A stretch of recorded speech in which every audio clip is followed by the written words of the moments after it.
Hey guys, and welcome to a new video on this channel.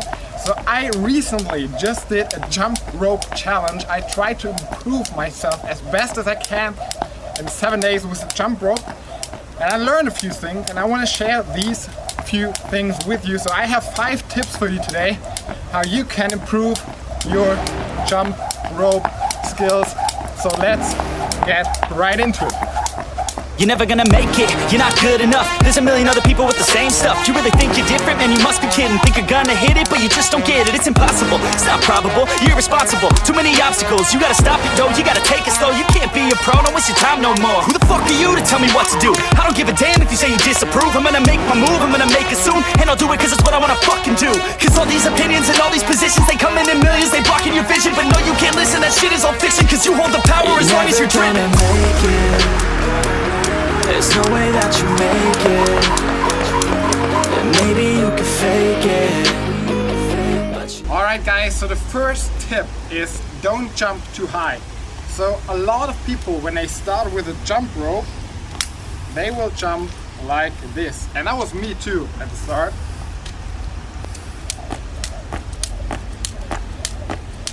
And as you can see, it's not only really slow and it looks strange, but it's also very exhausting because you're using a lot of energy to jump high. So what you should do instead is just lift your feet a little bit above the ground. So I'm gonna show you now how it should look. Just lift your feet a little bit above the ground. As you can see, you can jump a lot more controlled.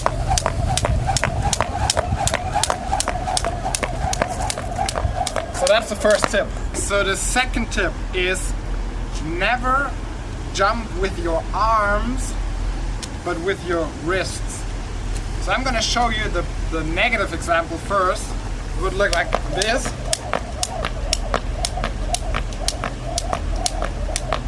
So that's also very tiring and you don't have a lot of control over the rope. So what you should do instead is simply use your wrist and keep your arms straight and locked, like this.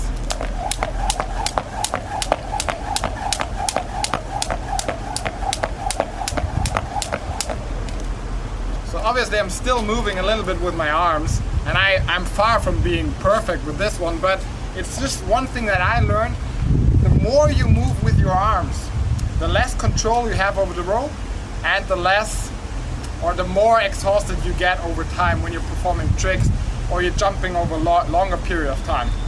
So let's move on to tip number 3. So tip number 3 is a little bit of combination of tip number 1 and 2. So first, always make sure to not jump too high, and then second one, make sure to always use your wrist.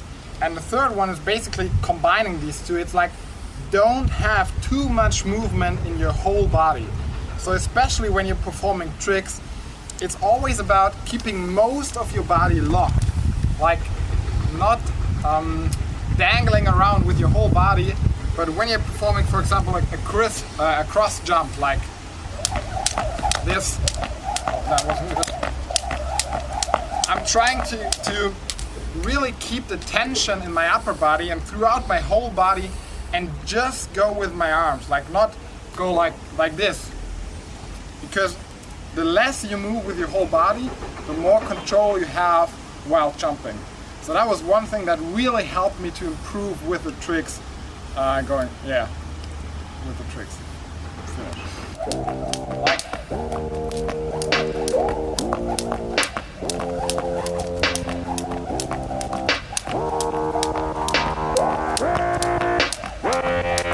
So tip number 4 is you want to keep your hands as close to your body as you can. So tip number 4 and 5 is especially when you're doing tricks or you want to perform tricks.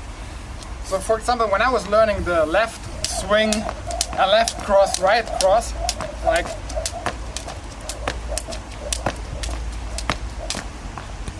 I always, especially at the beginning, I was moving my hands a lot and a lot of time even far outside. And the more you're outside, the less your rope gets out of balance, because when you're like this, rope is far more to my left side and it's way harder for me to jump through it. So one thing I always kept in mind when I was training was to keep my wrists and my hands close to my body, because as closer they are to my body, the more easy it is for me to get the rope central to jump right through it. So that was tip number 4. Oh, I'm failing as well.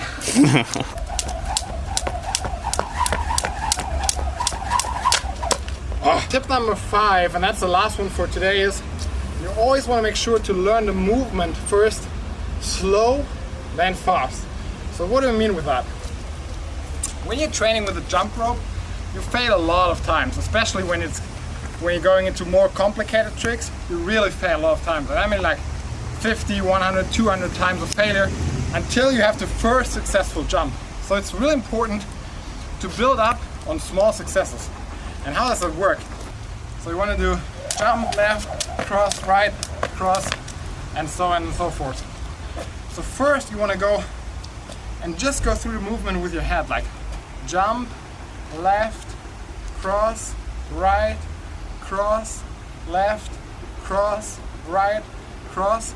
Make it as simple as possible. And once you get this going, so once you're like, oh yeah, now I know how it works with jump, left, jump, right, jump, left, and so on, then you can make it a little bit faster, like jump left, jump right, jump left, and so on. And that really helped me to first learn the movement in my head, then perform it without even jumping, like just with my hands, to get it into my hand, and then to start really easy without using the jumps in between, for example, and then slowly building up on that until you can really perform it. And guys, I know I'm not the perfect jump rope expert, but that was just a few tips that I learned, and maybe they can help you too with your jump roping journey. It's an amazing tool. I hope you'll have a lot of fun with it. And my shoe is open right now, so I can't really jump too fast. But I wish you guys a wonderful day, and see you next time. Holy shit. Bye bye. Yeah, I just wanna be the greatest. Everybody knows my name, shit. I'ma have this whole fucking game list, spitting with the same wit, and I'm gonna be famous. Ain't nobody able to delay this. Coming